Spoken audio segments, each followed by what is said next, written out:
हिंदवी स्वराज्याचे सरसंस्थापक छत्रपती शिवरायांना मानाचा मुजरा करतो। भारतीय राज्यघटनेचे शिल्पकार भारतरत्न डॉक्टर बाबासाहेब आंबेडकर यांना मानवंदना अर्पित करतो। क्रांतिगुरु लहुजी वस्ताद साळवे यांना देखील नमन करतो। आणि आज नूतनीकृत लोकशाहीर अण्णाभाऊ साठे नाट्यगृहाच्या लोकार्पण प्रसंगी मंचावर उपस्थित असलेले राज्याचे लोकप्रिय उपमुख्यमंत्री माननीय एकनाथराव शिंदेजी, आपले मंत्रिमंडळातील आमचे सहकारी मंत्री मंगल प्रभात लोढाजी, त्याचप्रमाणे विधान परिषदेचे उपसभापती श्री सचिन भाऊ अहिरजी, या ठिकाणी उपस्थित आपल्या मुंबईच्या महापौर ऋतुताई तावडे, त्याचप्रमाणे मंचावर उपस्थित असलेले आमदार अमित साटमजी, प्रसाद लाडजी, प्रकाश सुर्वेजी, कालिदास कोळंबकरजी, सदा सरवणकरजी, भाई गिरकरजी, मनोज जामसुतकरजी, आपले उपमहापौर श्री संजय घाडी, विरोधी पक्षनेता किशोरीताई पेडणेकर, सभागृह नेते गणेश खणकर, स्थायी समिती अध्यक्ष प्रभाकर शिंदे, स्थानिक नगरसेवक रमाकांत रहाटे, मुंबईच्या महानगरपालिका आयुक्त श्रीमती अश्विनी भिडे, त्याचप्रमाणे श्री अविनाश ढाकणे, श्रीमती प्राजक्ता लवांगरे, श्री अमेय घोले, श्रीराम बुंदिले, मंचावरील सर्व मान्यवर, समोर उपस्थित असलेले सर्व मान्यवर, भगिनी आणि बंधूंनो, आज अतिशय आनंदाची गोष्ट आहे की सकाळी आम्ही साहित्यरत्न लोकशाहीर अण्णाभाऊ साठे यांचं ज्या ठिकाणी घर होतं चिरागनगर, आणि गेल्या 3 दशकांपासून मागणी होती की त्या ठिकाणी एक भव्य स्मारक व्हावं, ती मागणी पूर्ण करत आज आम्ही सकाळी त्याचं भूमिपूजन केलं आणि एक अतिशय सुंदर आणि आंतरराष्ट्रीय दर्जाचं स्मारक आणि संशोधन केंद्र हे चिरागनगरला आपण तयार करतो। आणि त्याचसोबत आज महानगरपालिकेने नूतनीकृत केलेलं हे सभागृह, ज्याचं नाव लोकशाहीर अण्णाभाऊ साठे नाट्यगृह आहे, त्याचंही लोकार्पण करण्याची संधी मिळाली। मी खरोखर महानगरपालिकेचे मनापासून आभार मानतो।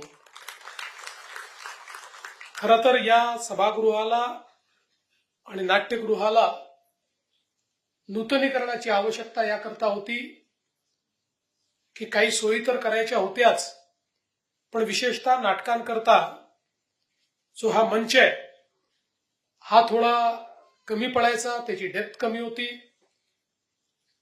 आपले जे नाट्यकर्मी असतात त्यांच्याकरता ज्या ग्रीन रूम्स लागतात त्याचीही कमतरता होती।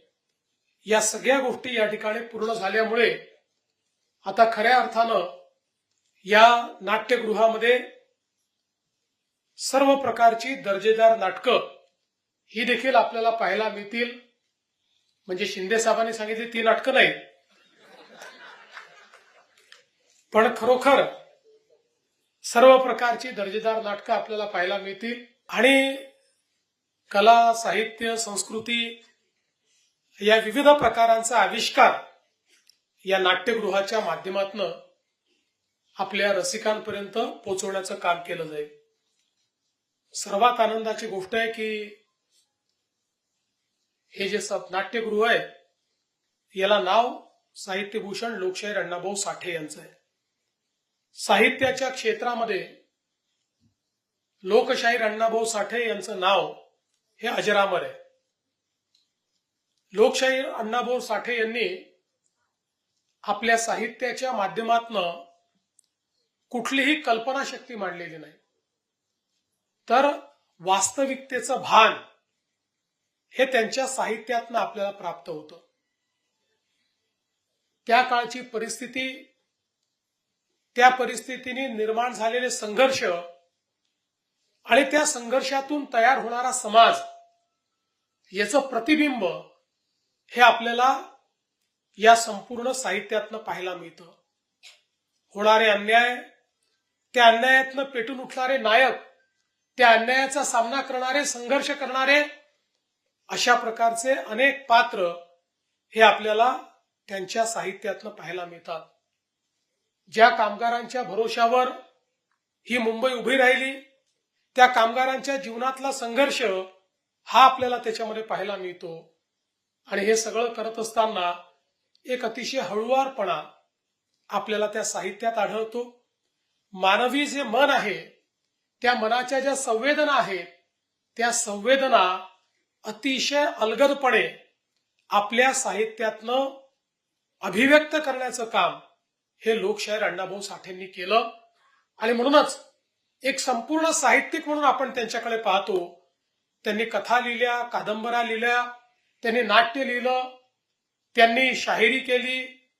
अगदी आपली जी लोककला आहे, त्या लोककला वग असेल, गवळण असेल, या प्रत्येक क्षेत्रामध्ये लोकशाहीर अण्णाभाऊ साठेंनी त्या ठिकाणी आपला प्रचंड मोठा ठसा उमटवला. आणि हे सगळं करत असताना आपल्या सगळ्यांना कल्पना आहे, वाटेगावहून आलेला, कुठलंही शिक्षण न मिळालेला एक मुलगा मुंबईमध्ये येतो, मिळेल त्या जागी राहतो, पडेल ते काम करतो, कधी खायला मिळतं, कधी मिळत नाही. पण या परिस्थितीने खचून न जाता त्या ठिकाणी हे जे काही दारिद्र्य पाहायला मिळालं, जे भोगायला मिळालं, त्याला आपल्या शब्दांची धार देत त्यातनं संघर्षाची एक अशी व्यवस्था निर्माण करतो की जी व्यवस्था नंतरच्या काळामध्ये पहिल्यांदा भारताच्या स्वातंत्र्य लढ्यात आणि त्यानंतर संयुक्त महाराष्ट्राच्या लढ्यामध्ये त्यांच्या शब्दांच्या धारेमुळे ज्या प्रकारे तरुणाई ही पूर्णपणे त्या ठिकाणी प्रेरणा घेऊन या संपूर्ण लढ्यामध्ये काम करताना आपल्याला पाहायला मिळते, त्यातूनच त्यांच्या साहित्यांची, त्यांच्या शब्दांची जी किमया आहे, ती किमया आपल्याला पाहायला मिळते. खऱ्या अर्थानं त्यांनी संयुक्त महाराष्ट्राच्या लढ्यामध्ये जो अंगार फुलवला, ज्यावेळी अन्याय होत होता त्यावेळी त्यांची गीतं ही त्या अन्यायाला वाचा फोडत होते.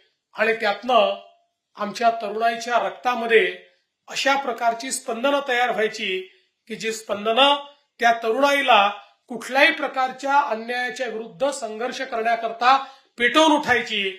आणि जुलमी सरकारच्या विरुद्ध, त्यांच्या जुलमाच्या विरुद्ध लोकशाहीर अण्णाभाऊ साठे यांची गीत गात, त्यांच्या आवाजाने, त्यांच्या डफलीने त्या ठिकाणी प्रेरित होत आमची तरुणाई ही मैदानात उतरायची. आणि खऱ्या अर्थानं त्या दमनकारी शासनाला पूर्णपणे पराजित करण्याचं काम हे त्या काळच्या तरुणाईने लोकशाहीर अण्णाभाऊ साठे यांच्या प्रेरणेने केलं. आणि म्हणूनच केवळ या ठिकाणी साहित्य नाही, तर त्या साहित्यातनं अंगार फुलवणारे देखील लोकशाहीर अण्णाभाऊ साठे होते. आणि केवळ संयुक्त महाराष्ट्र नाही, तर गोवा मुक्ती संग्रामामध्ये देखील प्रचंड मोठं कार्य हे लोकशाहीर अण्णाभाऊ साठेंचं होतं. आणि हे सगळं करत असताना त्यांनी जे अभिजात साहित्य तयार केलं, जगाच्या पाठीवर असे साहित्यिक फार कमी असतील की ज्यांनी दुःखही मांडलं, दैन्यही मांडलं, परिस्थितीही मांडली, संघर्षही मांडला. आणि तरी देखील त्यांचं साहित्य जगातल्या 27 भाषांमध्ये त्या ठिकाणी अनुवादित करण्यात आलं.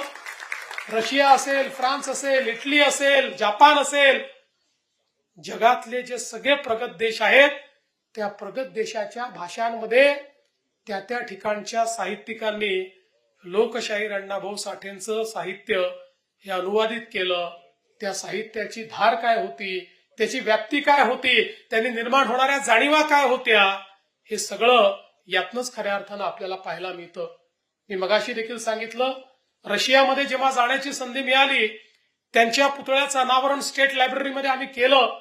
आणि त्यानंतर त्याच्यावर जो सिम्पोजियम झाला, त्या सिम्पोजियम मध्ये रशियन बोलणारे अनेक साहित्यिक जे मूळ रशियामध्ये जन्माला आले होते, जे रशियन होते, त्यांनी ज्यावेळी लोकशाहीर अण्णाभाऊ साठेंच्या साहित्यावर त्या ठिकाणी आपले विचार मांडले, निश्चितपणे माझ्यासारख्या आपल्या सगळ्या लोकांची छाती त्या ठिकाणी अतिशय मोठी झाली आणि अतिशय अभिमान वाटला की आपल्या महाराष्ट्रातला हा एक साहित्यिक, आपल्या महाराष्ट्रातला हा एक थोर अशा प्रकारचं साहित्य रत्न ज्यांना आपण म्हटलेलं आहे, असे लोकशाहीर यांनी आपल्या महाराष्ट्राची, आपल्या मराठी भाषेची कीर्ती ही 7 समुद्रापलीकडे आणि जगातल्या 27 देशांपर्यंत पोहोचवली.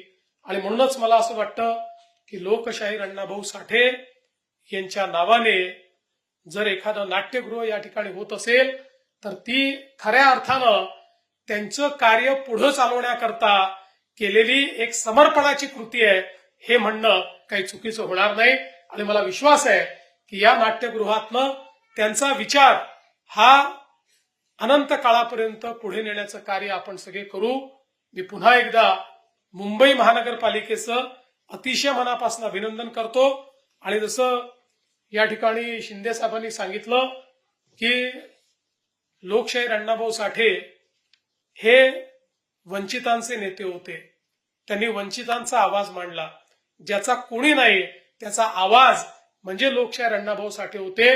आणि म्हणून हे नाट्यगृह देखील समाजातल्या शेवटच्या माणसाला वापरता येईल अशा पद्धतीनं याची रचना आपण करावी, अशा पद्धतीनं याचं भाडं आपण आकारावं आणि यातनं अभिजात अशा प्रकारची जी आमची कला आहे, संस्कृती आहे, तिला चांगल्या पद्धतीनं पुढे कसं नेता येईल हा प्रयत्न आपण करावा, ही अपेक्षा व्यक्त करतो. या चांगल्या कार्यक्रमात आम्हाला निमंत्रित केलं त्याबद्दल आपले आभार मानून मी माझे 2 शब्द संपवतो. धन्यवाद. जय हिंद, जय महाराष्ट्र, जय लहुजी.